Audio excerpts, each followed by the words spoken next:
Empire.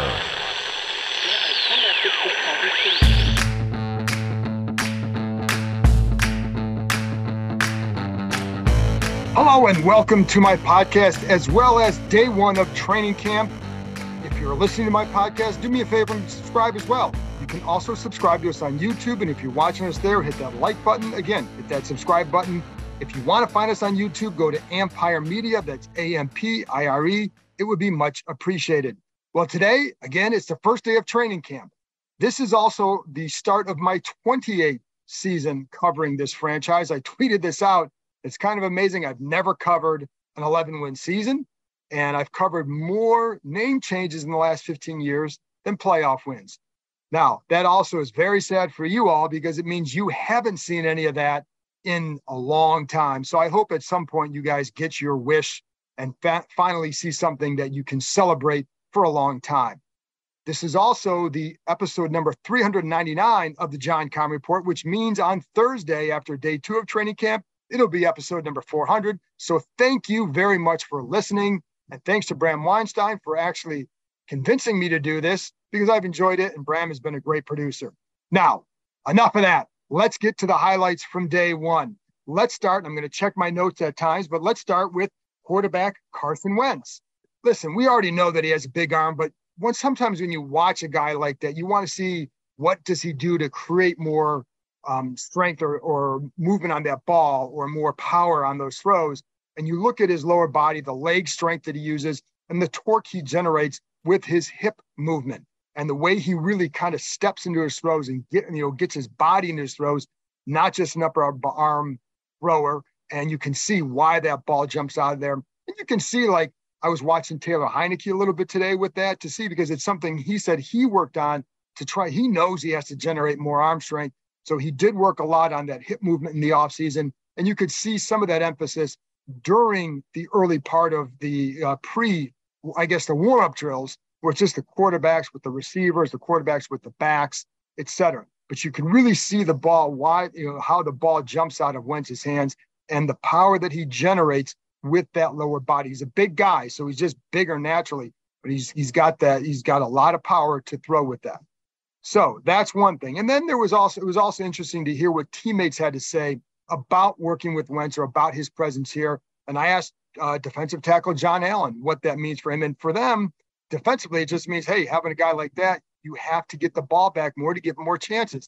But the other thing I asked, when a guy comes in with the kind of notoriety that Wentz does, what do you look for? Do you have any questions about him? He said all he can do, and this is one thing that I think people can appreciate with Allen. I think he doesn't just say this, I think he lives it, is he goes by what he sees this person do.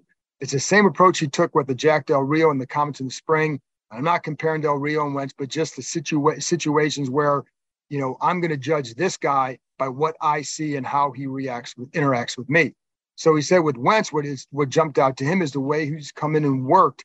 And that's why, he's seen him evolve, he said, on the field. And that's why he doesn't have any questions about him. He said he's exactly what they want in the quarterback.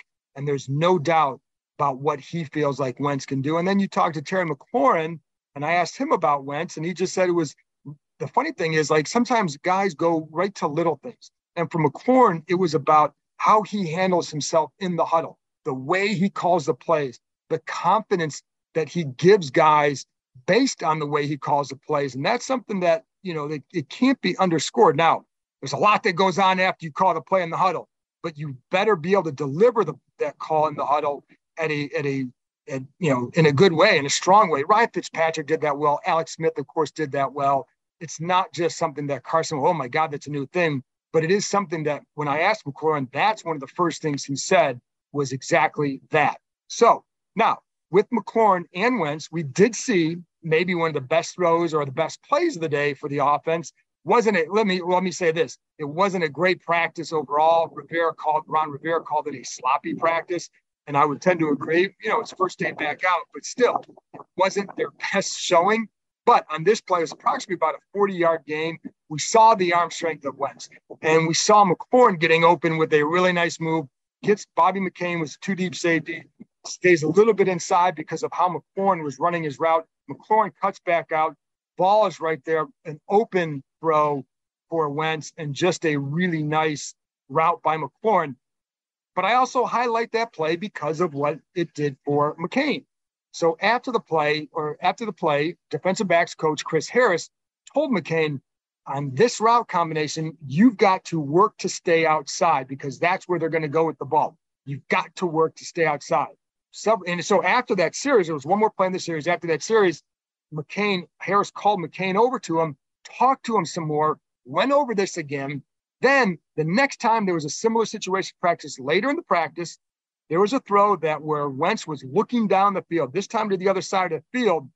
But because of the way McCain handled the play, Wentz could not throw deep. In fact, he had to throw it to a check down, would have gained maybe a couple yards. Just a nice play by the defensive backs, but McCain in general. So after that play, Harris shouts out to McCain, "Thank you, hey, Bob, McCain, thank you. Kept repeating it. As you know, Harris is a pretty excitable guy, and it's funny because one of the staff members here said that he wishes he had could wake up with that kind of energy every day. But it is something that I think that it's noticeable, and Harris is very good at telling those guys what they have to do. But then when they do it, he is all over it and with the praise, etc. So let's go to the Buffalo nickel rotation. That's kind of a big question mark here, of course. So the way it was today was Derek Forrest and then rookie Percy Butler, who were working as the third safety, not necessarily as the Buffalo nickel all the time. A lot of times that's going to be Cam Curl.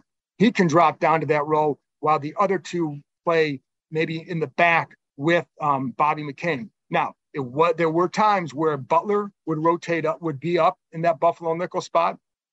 Also, when they weren't in the three safety look, it was Benjamin St-Juste in that third nickel spot.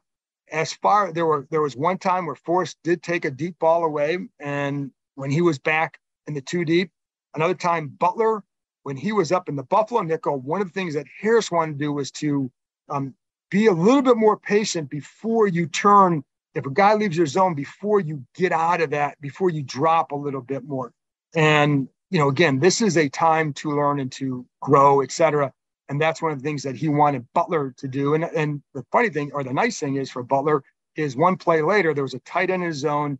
Tight end starts to go, he sits, and he was very patient.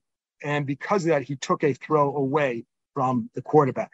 As far as St-Juste, again, working as that third corner, very patient kid. Covered a couple different receivers in the slot, different styles, Curtis Samuel, Jahan Dotson, also covered some tight ends there. Now, when they threw the tight end inside, they ran the bubble off them. But I like watching him against these guys because against Samuel, for example, he showed very patient feet, and Samuel gave him a little bit of move, tried to get deep, could not get there because St-Juste matched him. Against Dotson, Dotson gave him a look like he was going to go down the field too. So St-Juste kind of turns his hips, and that's when Dotson turns, comes back for the ball for completion. Just a nice route by Dotson. Dotson, by the way, and I really enjoy watching him catch the ball. I tweeted this out, but he has very quiet hands. He's just a smooth catcher with his hands. And so I think that's something that you're going to see once you get a chance to watch him more on TV. All right. Speaking of receivers, Dyami Brown. This is where that speed is going to come in handy, I think. Not just on the deep ball. It's going to be on a lot of that shallow underneath stuff. Now, and we saw that with Brown today. There was one route where Heineke drops back, nothing open deep.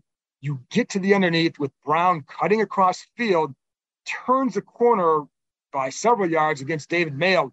And I know you can laugh, oh, it's David Mayo. David Mayo is a backup here, of course, but you're going to get guys like David Mayo in this league that you're going to face. So it's not like he's a guy that's going to be out of league. He will be a guy in the league that you may face at some point. And Brown does a nice job getting around him, creating separation with that speed. And it would have been a nice gain. And he caught the ball, would have been a nice long gain because of that. That's where I think you're going to see the speed, not just down the field deep, but underneath. You're going to scare, in theory, on paper, they want to scare teams deep and get to that underneath stuff as well, where you're going to create gaps that a guy like that can run. It's also incumbent upon the underneath coverage to handle that well. And that's one thing that St-Juste and Cole Holcomb did earlier in the practice before that Brown route, there was, let me see what happened. There was, can't remember the receiver, runs across, I think it actually was Samuel, runs across the middle, and St. Juste does a nice job handing him off to Holcomb. Holcomb does a good job picking him up in his zone, takes that throw away.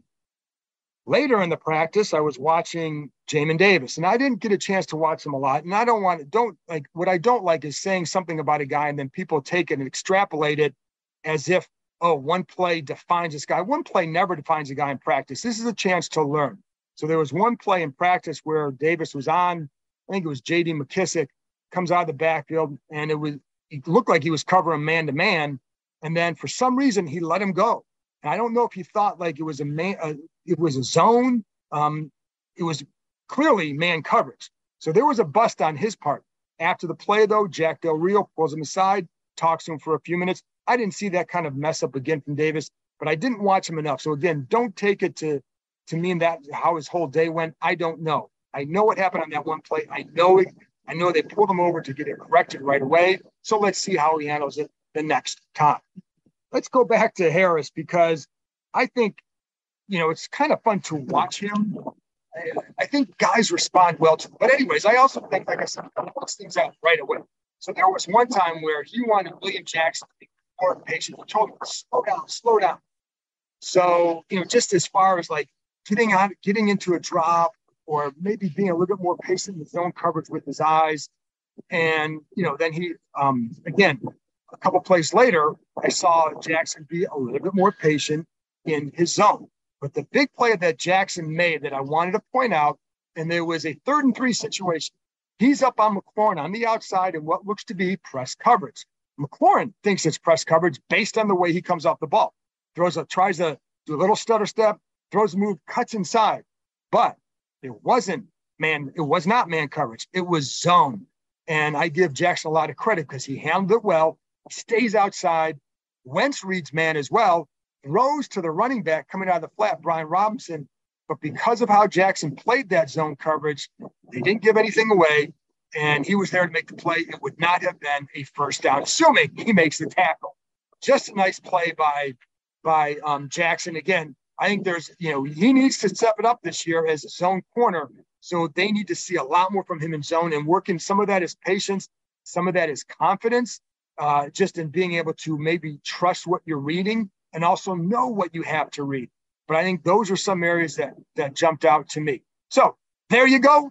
That's my practice report from day one. I'll be back on Thursday with another practice report. Again, episode number 400. That's a big thanks to you, because if you're not listening or watching now, then I'm not doing a podcast. So thank you very much.